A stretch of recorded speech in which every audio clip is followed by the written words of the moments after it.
yang direkomendasikan. Yang pertama ada NCKL direkomendasikan buy on weakness, kemudian Pegas juga direkomendasikan buy on weakness.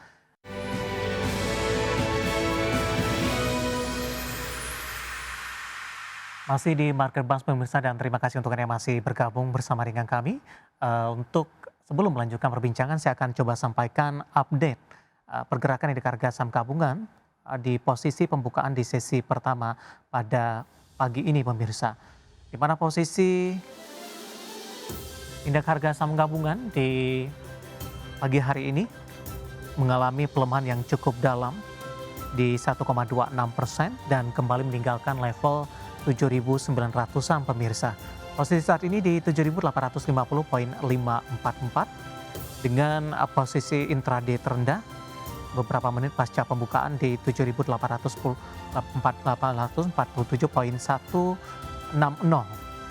di mana saham-saham yang menjadi pemberat di perdagangan pada pagi hari ini.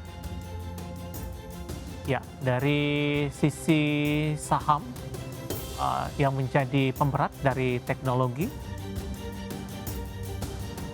Dari teknologi ada Wi-Fi, ini mengalami tekanan yang cukup dalam. Perbankan big cap juga masih menjadi pemberat. Kemudian WIRG hari ini juga mengalami tekanan. Cuan dan Bumi juga mengalami pelemahan pemirsa.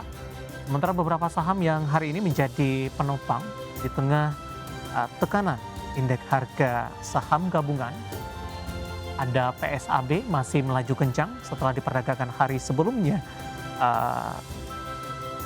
mengalami penguatan yang cukup signifikan. Saat ini PSAB menguat di 1,82% di Rp560 per saham.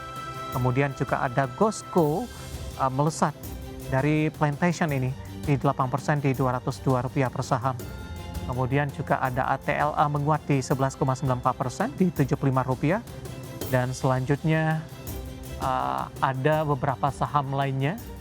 Ada Multimakmur, Lemindo, TBK hari ini juga mengalami penguatan. Sementara posisi saham-saham yang mengalami pelemahan, saham-saham dari grup Prayogo Pangestu tampaknya mendominasi, dan juga beberapa saham dari teknologi.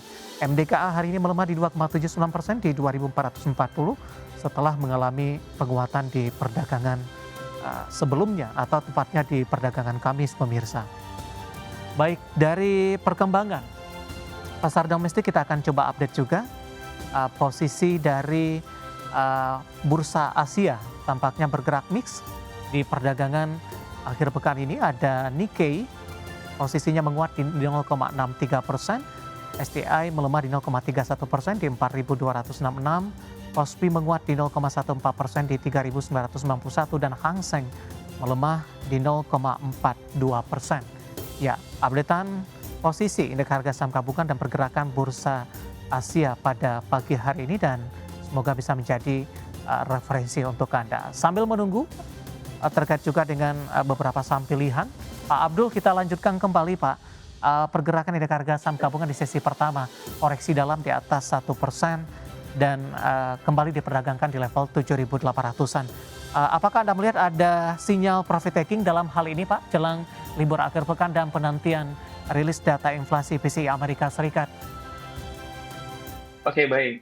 Terkait dengan aksi taking profit, sebenarnya di sini cenderung ke panic selling ya dari para investor terkait dengan saham-saham blue chip di Indonesia. Di sini BBRI sempat turun ke level 4.050 low-nya, atau turun sekitar 1,2%, lalu ada BMRI dan perbankan lainnya. Memang koreksi ini sejalan dengan bagaimana kekhawatiran investor terhadap demo yang terjadi di Indonesia, khususnya di beberapa kota di Indonesia, dan memang cukup ricu, sehingga memang ini memicu kekhawatiran para investor, yang memicu juga pada investor lainnya untuk melakukan aksi, saya bukan bisa bilang aksi taking profit ya, lebih ke mengamankan aset terlebih dahulu, mengingat bahwasannya ini juga akhir pekan, dan kita tidak ada yang tahu sentimen yang datang di minggu ini seperti apa, dari pemerintahan seperti apa, ataupun dari sentimen di masyarakat terhadap pemerintahan seperti apa di akhir pekan ini. Sehingga memang langkah yang tepat untuk para investor adalah melakukan taking sahamnya terlebih dahulu, atau melakukan penjualan rebalancing, sehingga ini bisa menghindari kondisi-kondisi yang tidak diinginkan ketika memang nantinya ada sentimen negatif di akhir pekan, yang dapat mempengaruhi pasar saham untuk minggu depan pula. Jadi ini mengapa memang IHSG mengalami pelemahan hari ini, seperti itu. Baik, kita akan coba lihat di tengah pelemahan indeks harga saham gabungan jelang libur akhir pekan, saham-saham apa saja yang masih menarik direkomendasikan Pak Abdul? Kita akan coba saksikan di layar televisi Anda pemirsa grafis saham pilihan yang direkomendasikan. Yang pertama ada NCKL direkomendasikan buy on weakness, supportnya di 995, resistennya hingga ke 1160. Kemudian Pegas juga direkomendasikan buy on weakness, supportnya di 1615, resistennya hingga ke 1770. Kemudian Antam juga direkomendasikan buy on weakness, supportnya di 2600, resisten hingga ke 3100. Pak Abdul, langsung saja kita ke NCKL, Pak. Analisis dan pertimbangan, terutama dari sisi teknikal, NCKL direkomendasikan buy on weakness di level berapa? Saat ini melemah di atas 2% di 1075, Pak Abdul. Baik, untuk NCKL sendiri di sini buy on weakness di level kisaran, di sini saya ambil support terbarunya itu di 1035 hingga 1050, itu bisa menjadi area buy on weakness untuk NCKL, mengingat bahwasannya secara teknikal NCKL berpotensi melanjutkan penguatannya dengan membentuk yang namanya square pattern Ya, atau bisa disebut dengan dual function pattern, dan pada perdagangan kemarin NCKL berhasil breakout sehingga memang ada potensi NCKL untuk melanjutkan penguatannya dengan akumulasi yang masif juga dari asing dengan target mencapai 1230 itu untuk NCKL secara teknikal. ya, 1095 di posisi penutupan hari sebelumnya. Ini merupakan level tertinggi dalam beberapa waktu terakhir, Pak Abdul. Profit taking terjadi. Kemudian buy on weakness tadi juga sudah Anda sampaikan. Support berapa yang mungkin harus diwaspadai ketika NCKL melanjutkan pelemahan ke posisi yang lebih rendah, Pak Abdul? Oke, untuk level support sebenarnya di sini untuk NCKL menghindari yang namanya fake breakout ya. Di sini NCKL bisa diperhatikan jika memang nanti closing di bawah harga 1035, itu bisa investor lebih khawatir atau Ya. lebih hati-hati untuk NCKL sendiri, karena 1035 merupakan support kuat untuk NCKL dalam jangka waktu dekat ini, Mas. Seperti itu. Baik, posisi saat ini di 1075 melemah di 1,83%. Sebelumnya NCKL sudah mengalami kenaikan signifikan, koreksi wajar terjadi dan masih direkomendasikan buy on weakness dan beberapa level support tadi sudah disampaikan. Dan lagi-lagi keputusan investasi tetap ada di tangan pemirsa IDX Channel. Kita beralih ke sampling kedua, Pak Abdul. Ada Pegas, Pak. Anda juga rekomendasikan buy on weakness. Saya ulang kembali, supportnya di 1615 dan resistennya di 1770.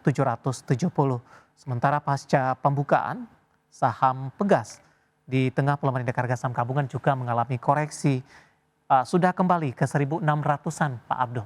Analisis dan rekomendasinya untuk Pegas.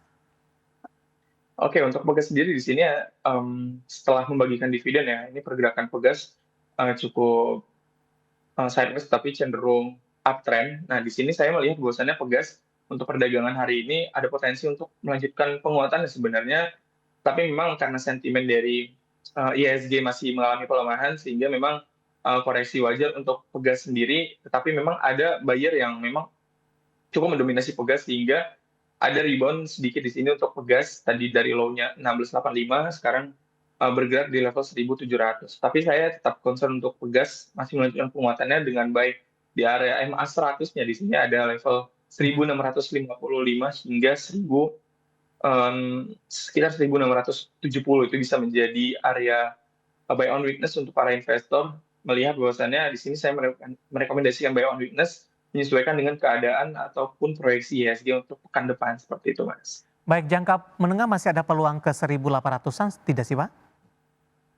Oke, untuk jangka menengah tentu masih ada peluang, karena mengingat bahwasannya secara minor trend ini kita tarik sejak bulan Juni 2025, di sini Pegas sudah mengalami rebound sehingga memang ada potensi untuk Pegas bisa menutup area gap-nya. Di sana ada di level 1860. Itu bisa menjadi area gap yang berpotensi ditutup oleh Pegas, tapi untuk dalam jangka waktu menengah. Mungkin sekitar lebih dari 2 bulan untuk Pegas sendiri, atau Baik. mungkin akhir tahun, seperti itu, Mas.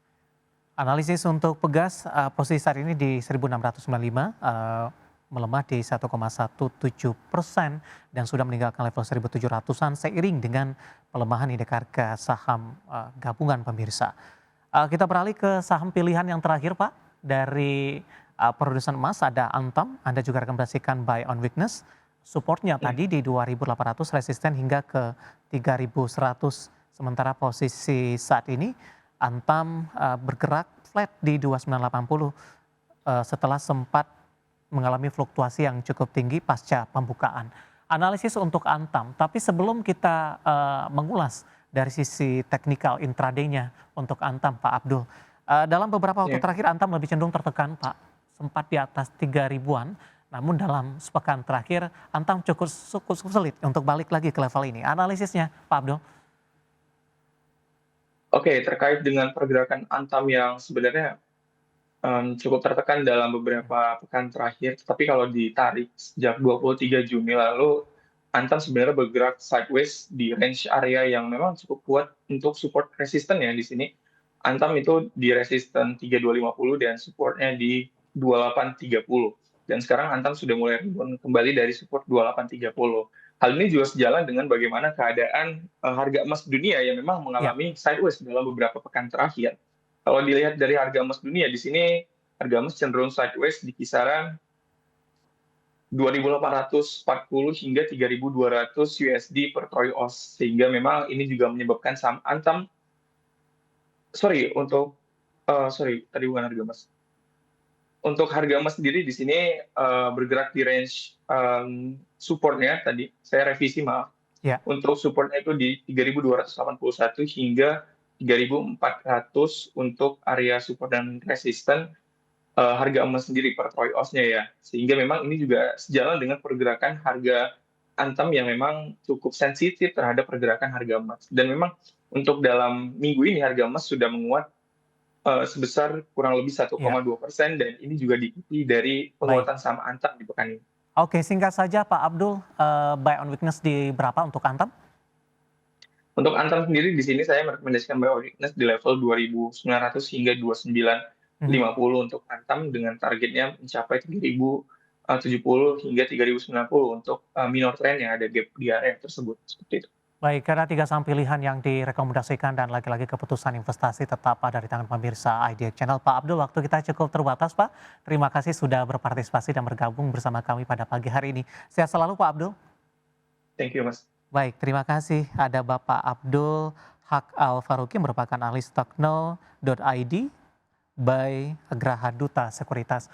Dan pemirsa, saya akan coba bergabung bersama kami dan coba menyapa kembali untuk Vina untuk melanjutkan informasi-informasi menarik lainnya di segmen berikutnya. Ya, terima kasih David. Selanjutnya kita akan membawakan informasi-informasi dari emiten, salah satunya PT Kawasan Industri Jababeka TBK atau KIJA yang akan menjual kembali sisa sahamnya. Dan informasi selengkapnya tetaplah bersama kami di Market Buzz.